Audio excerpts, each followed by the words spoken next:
So what's up guys, for today's video, i-review natin tong road bike na to. Ang pangalan niya is AOMN, AOMN Steel Road Bike. So nabili ko tong bike na to sa Shopee for 5,258 with shipping fee yun. Pero if bibili na siya mismo sa store nila, dun sa Imus Cavite, around 4,400 lang siya. Or maybe less than pag may discount ka. So let's start sa frame niya. So sa frame na to is syempre ano siya, budget bike lang, meaning bakal yan, syempre bakal. Then yung length netong top tube is 50, then itong seat tube is 46. So ideal to sa height na around 5'1", pero hindi siya maganda pag 5 pababa na, like 4'9" ganun, kasi yung tong ano niya, seat tube niya is 46. So yung height ko is 5'1", so nagko-compensate na lang ako dito sa height na to, tsaka sa ano niya, reach. So next, sa fork tayo. Fork niya is bakal din as usual, pero maganda dito, ano siya, magaan lang, hindi siya yung ganun kabigat. Then next natin is yung drivetrain niya. Sa FD niya, naka Shimano, good type na Shimano siya. Then sa RD, Shimano TZ, okay din siya, para siyang original din, pero not sure kung original ba yan. Then sa sprockets niya dito is 28, yan 28 nakalagay. 28, then ano na to, 14 or 13. 28, 14T, 7 speed yan siya.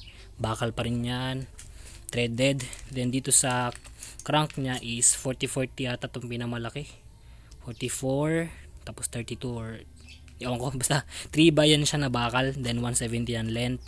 Ito ano lang to, generic lang. Wala siyang brand. Naka ball bearing pa yan, palitan na lang yan pag nasira. Then next, dito tayo sa seat clamp nya. Alloy siya, naka quick release, then bakal pa to, and luma pa to, pero palitan na lang din if gusto nyo. Then sa saddle naman nya, okay siya, malambot, ganda yung ano, pagkagawa, okay din. So next naman is sa ano tayo, wheel set tayo. Sa wheel set, ano to siya, 36 holes to siya. Then bakal to, hindi pa siya stainless. Ito naman double wall alloy to, rims nya, and alloy na, alloy siya, hindi na dikit. Then ang tires nya is ano yun, ano to ito 700 by 28C. Ang sinabi nila dun sa shop nila is 700 by 23C. Mas maganda tong 28 kasi mas malaki yung ano nya, grip nya compare sa 28. Ayan o.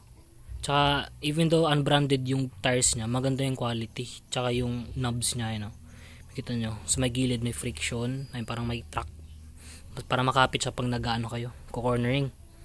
Then sa gitna is smooth lang para fast rolling. Yung clearance naman nya, yan, pwede po to i40C, ganun. So gravel ready na siya. Then dito naman is sa ano nya, sa brakes nya, sa Iguan, naka single piston lang yan, naka IS mount, bakal to. Ito naman usual standards, mga budget, naka disc brake, ganyan lang din siya, 6 bolts, threaded yan.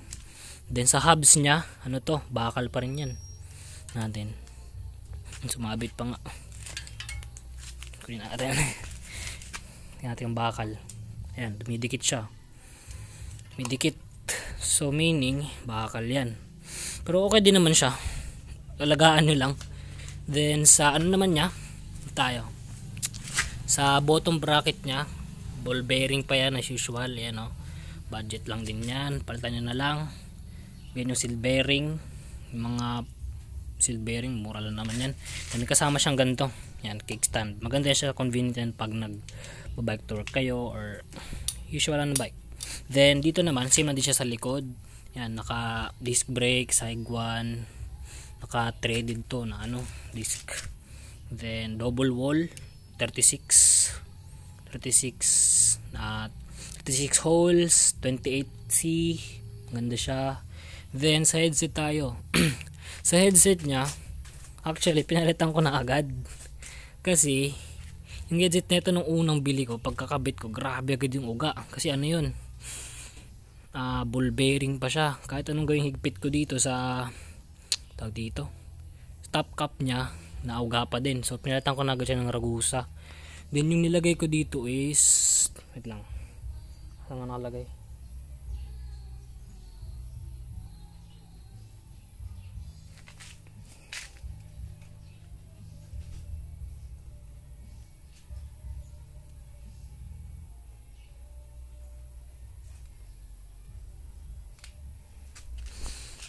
So, pinalitan ko na agad dyan ng seal bearing na Ragusa. Then yung nilagay ko dito is 34, 34mm yan siya. Non-integrated siya na oversize. Non-integrated siya. Basta if gusto nyo lang magpalit ng bearings yan, 34 siya. Hindi siya yung 44, 34 talaga siya. Then sa stem, to siya, alloy na yan siya.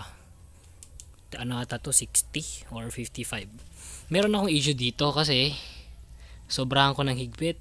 Ayan, nabasag siya. Common na din naman siguro to sa mga alloy na budget lang. Dapat sakto lang yung pagkahigpit nyo para hindi mabasag. Papalitan ko lang din yan siya. Next, dito sa shifters, hindi siya naka STI, syempre budget.